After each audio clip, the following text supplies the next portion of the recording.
Hi everybody, I'm Amy from the Cauldron. A few weeks ago I did some tie-dye inspired yarn and Ada dyeing where I dyed them in a spiral, which is quite common to do with tie-dyeing. Another common tie-dyeing technique is folding, so that's what I'm going to try doing today. I've got 10 grams of cotton silk blended yarn. I've got 10 grams of 100% cotton yarn and 5 meters of this blue embroidery floss.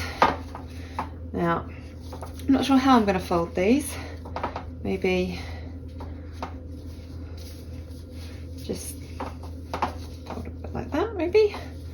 How about this one? I think this one's going to be a little bit different. I'm just sort of making this up as I go along. That's not really folded.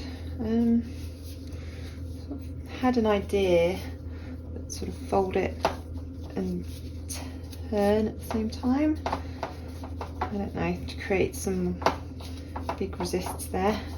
And this cotton floss, I think I'm just going to fold like that to sort of a bit of a scrunch maybe.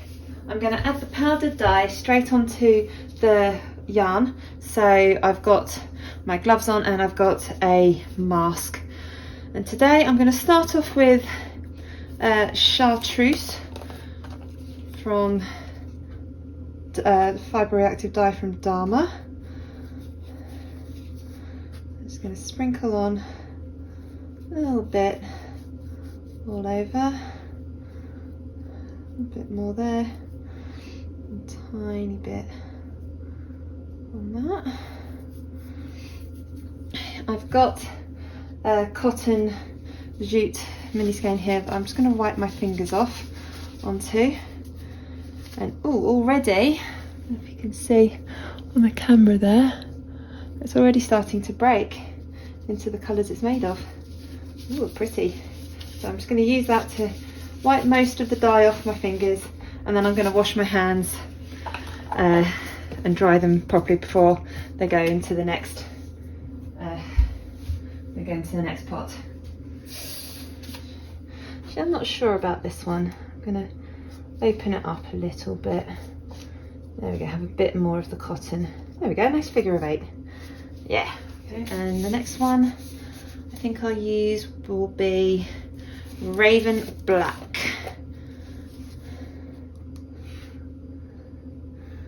Now, I've used this one before and it has broken into some beautiful colours, so I'm hoping get something similar this time.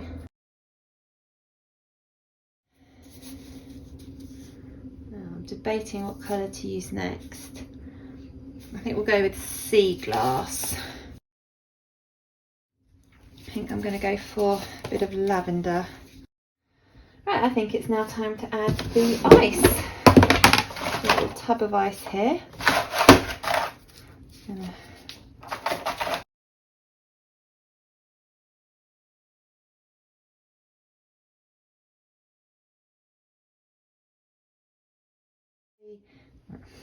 The yarn and the floss have been soaking in soda ash and water for probably about 24 hours now.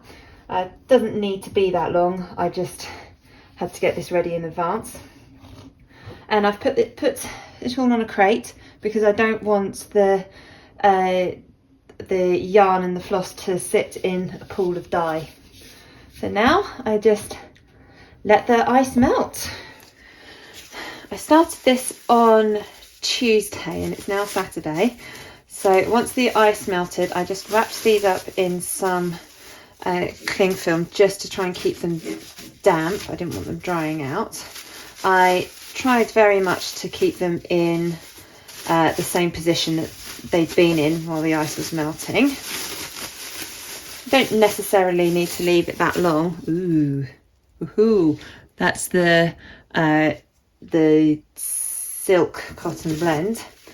I just didn't have chance before now to rinse these out. And here we go, it's the cotton floss.